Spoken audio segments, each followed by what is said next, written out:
Venus and Company, how can I help you? Hello, there is something I would like to ask you. Sure, that's what I'm here for. Oh, I'm Mrs. Thumb, and I really love shopping online on your site. But how do I know how many things I have purchased? All of the products that you purchase are in your shopping basket. You can view your basket at any time by clicking on it. Fine. When you are ready to buy, you proceed to the checkout. Is it safe to use my credit card? Sure. When you decide to place an order, you sign in using a secure server. Okay. Are there any special offers? At the top of the home page, there is an icon, Deals of the Week. Click on it, and you can view all our hot deals. Okay. I've got a query about one of your products. A pink top, size 24, code number 203. Pink top size 24. Let me check availability. I am sorry, but this item is not available. Oh, what a pity. Well, is the red miniskirt, code number 311, available? Still size 24. Sure. Still size 24. Not available either. But at our warehouse, we have a wide variety of blouses and trousers on offer. Interesting.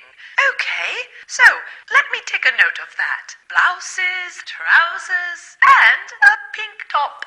No, the pink top is not available, Mrs. Thumb. Oh, yes, sure. Blouses, trousers, and red skirt. Oh, my husband is going to love it. No. You are very helpful. Thank you so much. Good morning. That's what I'm here for.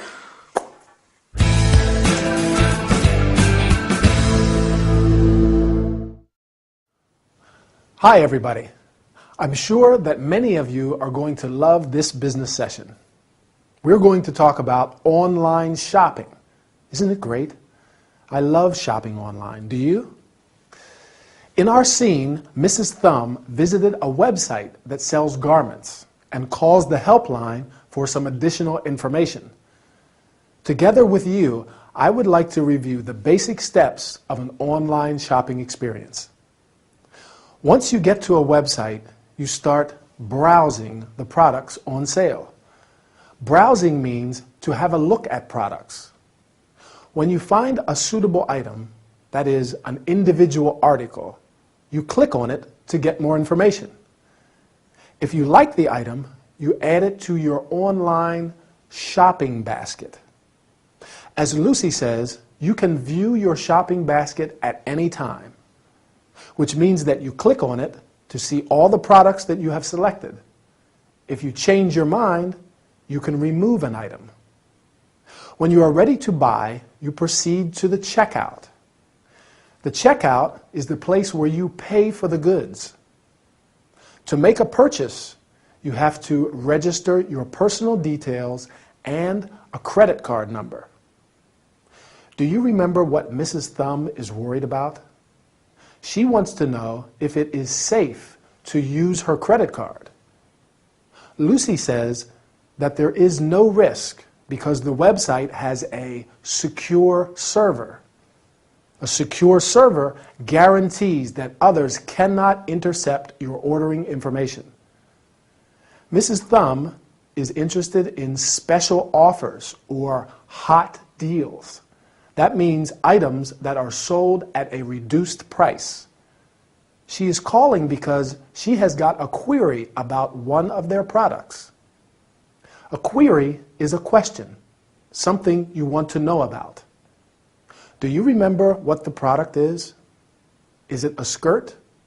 A dress? Right, it's a top.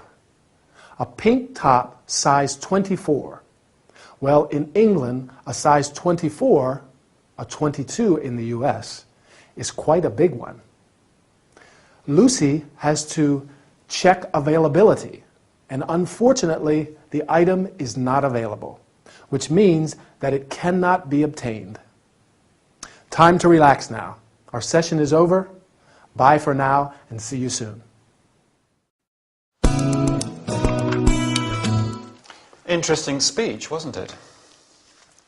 Sure. While we are on the subject, I think the strategies proposed by Miranda are going to prove very effective. The report on our financial situation was very interesting, don't you think? Right. Speaking of interesting things, did you see your photo in yesterday's newspaper? You are kidding. What photo are you talking about? The photograph of you, jogging in the park. I can't believe it. Wait, I must have it here somewhere. Here it is. Good heavens, it's really me. What did I tell you? I look terrible in that old tracksuit, not to mention my sweaty red face. You always look great, you know. I'm not so sure about that. That reminds me of when I joined the triathlon club at the Serpentine. The triathlon club, wow. What was it like? I must confess I was not a great athlete. I see. It was then that I met my first girlfriend. Her name was Jackie, and she was so sweet. I met her before a competition.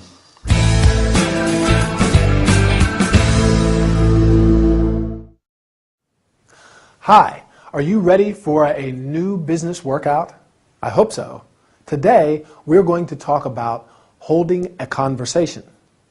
You are going to learn how to start a conversation, change the subject, show interest, and express surprise. Al and Linda are talking after a meeting. Al wants to start a conversation with Linda, and he says, "Interesting speech, wasn't it?" You can also say, "Interesting subject, wasn't it?" Or, "Interesting proposal, wasn't it?"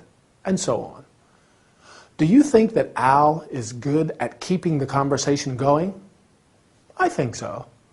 In fact, he skillfully changes the subject when he realizes that Linda is not interested in talking about the meeting.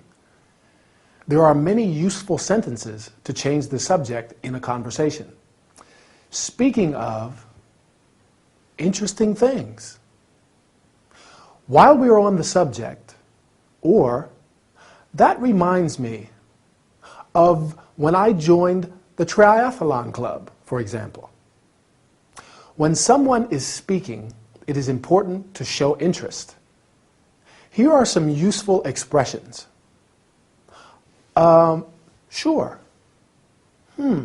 Right. I see. What was it like? That means, how was it? Can you tell me more about it? Can you remember what Al saw in the newspaper? Yes, a photo of Linda jogging in the park. When Linda sees the photo, she is very surprised. In this and in other situations, there are a number of expressions and exclamations that you can use. You are kidding. That means, I am really surprised. I can't believe it. Good heavens! Used to show how surprised or how shocked you are. That's strange. Or, oh my. My, oh my, our time is over. I hope you learned some useful expressions and exclamations today. Bye, and see you for another workout.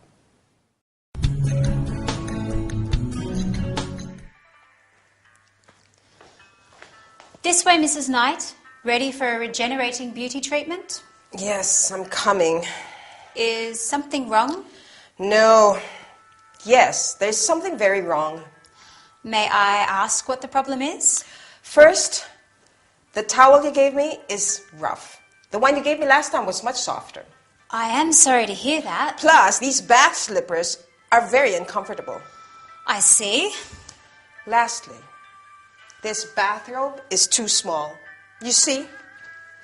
Is that all? No, it's not all. Every time I come here, I have to wait for ages. Mrs. Knight, if you want to avoid waiting, you'd simply have to make an appointment. You have our telephone number, don't you? Yes, I do. Instead of a pair of flip-flops that are not suited to your feet, ask for standard bath slippers. With a small additional payment, you can get cotton or linen towels that are much softer than these. Okay. And as for the bathrobe, you just have to tell us what your real size is. I've changed my mind. The bathroom fits perfectly.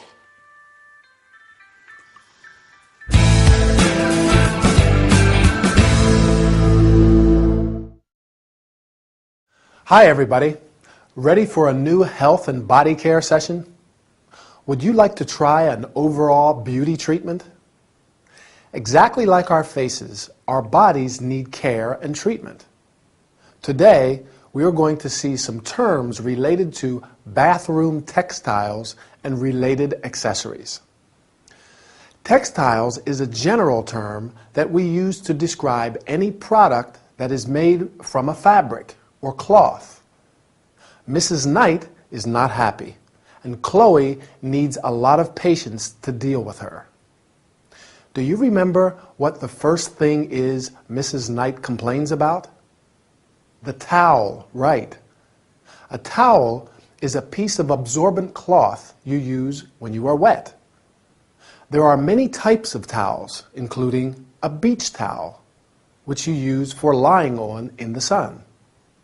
A bath towel, which you use after a shower, and a hand towel, which you use for drying your hands. Mrs. Knight says that her bath slippers are very uncomfortable. Bath slippers are shoes that you use in the bathroom and in similar places. Many people wear flip-flops during the summer. Flip-flops are a type of open shoe with a V-shaped strap, often made of rubber. As Chloe points out, Mrs. Knight chose a pair of flip-flops that are not suited to her feet. The lady complains because she always has to wait for ages. Chloe says that if she wants to avoid waiting, she should make an appointment. With a small additional payment, that is, a small sum, Mrs. Knight can have cotton and linen towels.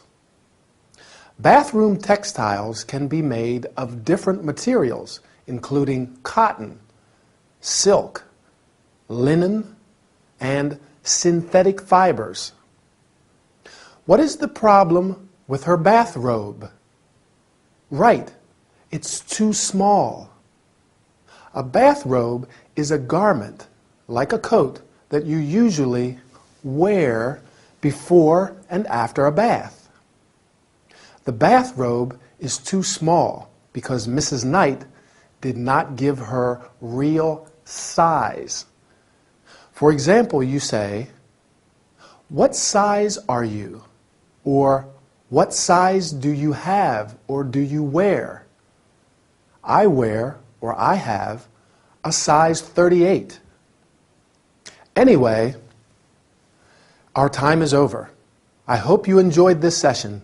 Bye for now. What seems to be the problem, John? I don't know how to say it. Do you like shopping? Shopping? Not much. I prefer staying at home watching TV. Lucky you.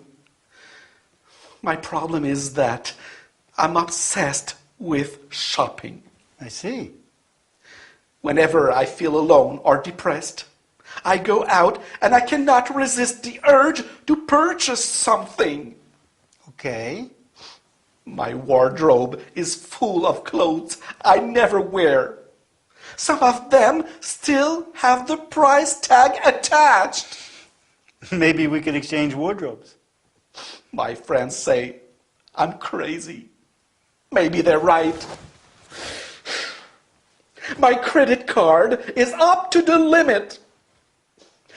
What can I do, Dr. Fraser? Ray? We can work this problem out. I hope so. There are many kinds of addictive behaviors. You could be defined as a shopaholic.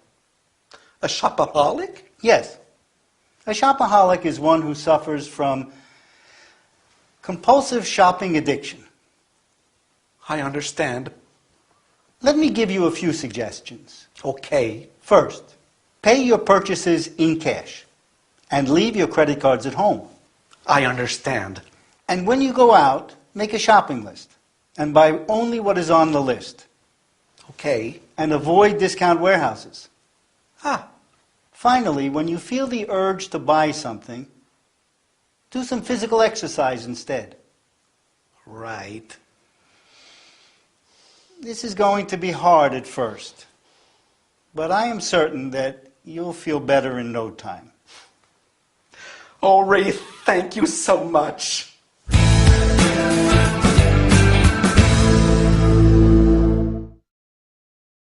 Hi, good to see you. Are you okay? I hope so. In this health and body care session, we're going to talk about different kinds of addictive behavior and how to deal with them. You will also learn some terms and verbs related to shopping. So let's get started. Do you know the word shopaholic? A shopaholic is someone who is addicted to shopping. This is Mr. Little's problem and why he's asking Dr. Fraser for help. Whenever Mr. Little feels alone or depressed, he cannot resist the urge to buy something. The urge is a strong desire, especially one which is difficult to control. This is an example of addictive behavior. We talk about addiction when there is a physical or psychological dependence, such as drug addiction. As we said, Mr. Little suffers from compulsive shopping addiction. I'm afraid I know a lot of people who suffer from the same addiction.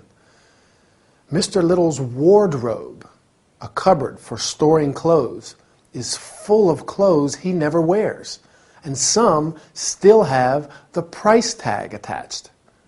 The price tag is a piece of paper with the item's price.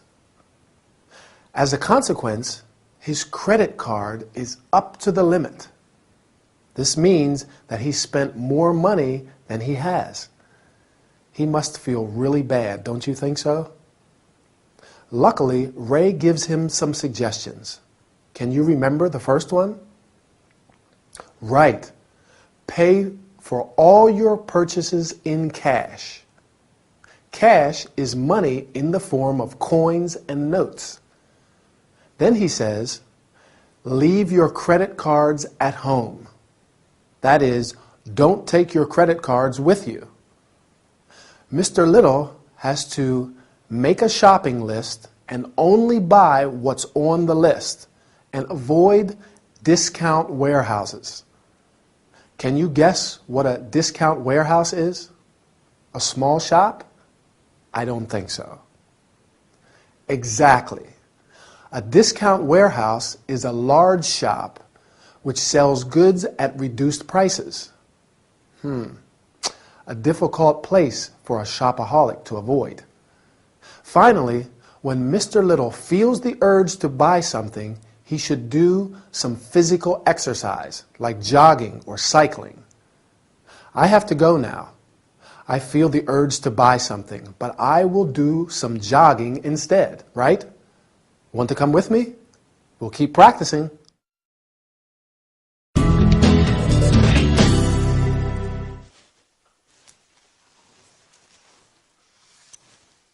Have we got any red purses? No, we haven't.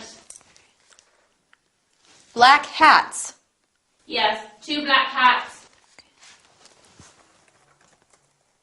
Okay. Black high-heeled shoes? Black high-heeled shoes. Sarah?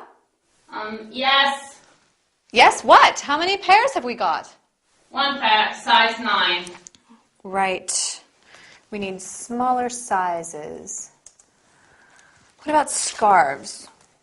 White scarves? Good afternoon. Good afternoon, madam. Can I help you? Oh, no, thank you, dear. I'm just looking for now. All right. Well, if you need anything, don't hesitate to ask. We do have things which are not on display, so if you can't find what you're looking for, then... Thank you. Heavens, what was that? 1 white scarf. Excuse me one moment. What do you think you're doing? I'm fine, thank you for asking. What? We haven't got any more hangers. The dresses were all in a pile on top of the empty boxes, and I couldn't find the white scarves. Are you crazy? Where do you think you are? At the market? Did you realize that this is a classy shop? I'm with a customer. This just isn't acceptable. Sorry, one moment. Now, go back and clean up the mess and put these dresses back in order. But we haven't got any more hangers to hang the dresses on. That's why. Yes, we have. They're in the box on the floor. Listen, Lucy, I only work here part-time, and every time I come back to work is more difficult. After a few days, everything is in a different place. You move things around all the time. Boxes are heavier and heavier. It's not my fault if the stockroom is a mess and I can't find anything. And another thing. I don't appreciate you treating me like this, especially not in front of a customer. I don't like it. If there's someone around here who should learn how to behave, it isn't me, it's you. Could you kindly call your colleague back? I'd like to try on this pair of shoes, but I need a bigger size. Sarah, you have a customer.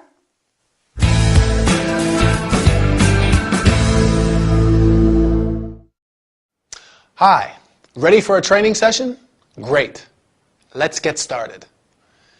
First, we'll go over some useful phrases to use in a shop, whether you're a shop assistant like Lucy or a customer.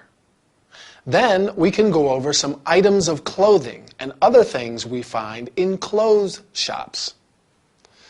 So, let's say you're a shop assistant and a customer walks in. You can greet them and say, "Can I help you?" Often people just want to look around first and see if anything interests them. In that case, they say, "I'm just looking, thanks." Then you can reply, "If you need anything, don't hesitate to ask," so that they feel free to ask you for help if they need it. Because sometimes there are things that aren't on display in the shop, but they could be in the stockroom. Now, before the customer walks into the shop, Lucy and Sarah are taking the inventory. And Sarah has trouble finding things in the stockroom because she only works part-time. That means she isn't there every day. And Lucy, who works full-time, moves things around, so they're always in a different place. Can you remember some items of clothing and accessories they mention as they take the inventory? Purse, where ladies keep their money. Hat.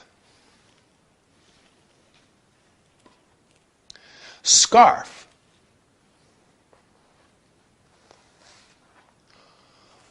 One scarf, but two scarves. What else? Oh yes, high-heeled shoes. There are women's shoes that have a high heel, often just called high heels. Do you wear high heels? I don't. When we talk about shoes, we say a pair of shoes. Clothes and shoes come in different sizes. What size are you? Or what size shoe do you wear? I wear a 9.5 or a 10 in the US. Now Sarah has a little accident in the stockroom because a pile of dresses falls on her. What does she need to put the dresses in order? Hangers. They're the things we use to hang clothes. Right. That's all we have got time for today. See you soon for our next training session. Bye.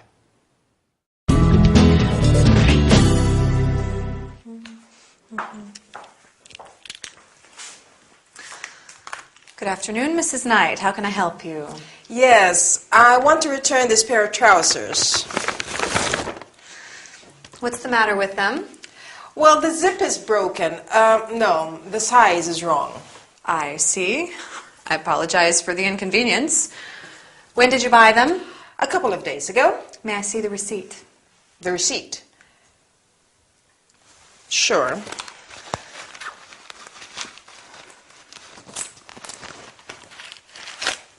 Here you are.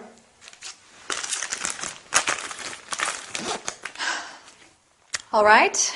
Do you want to exchange them with another item, or would you prefer a credit note? I would prefer a refund if possible. I'm sorry, but that's not possible.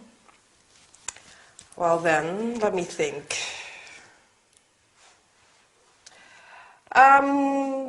What if I exchange it for that pretty belt over there, the one with the shells? I'm afraid there is a price difference. You mean that belt is more expensive than these trousers? Exactly. You have to pay an extra 20 pounds. Oh my. We do have a lot of nice tops on offer. Okay, let me see.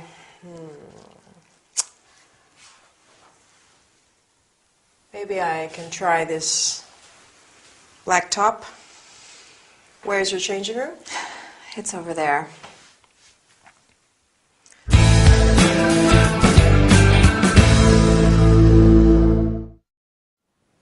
Hi, everybody.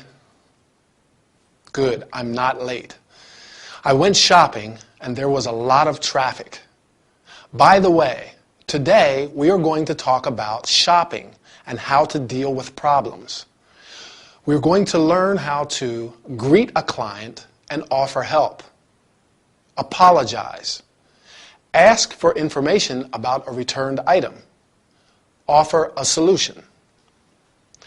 Lucy, the shop assistant, greets Mrs. Knight and offers help. Good afternoon. How can I help you? You can also say, can I help you? Or, can I be of assistance?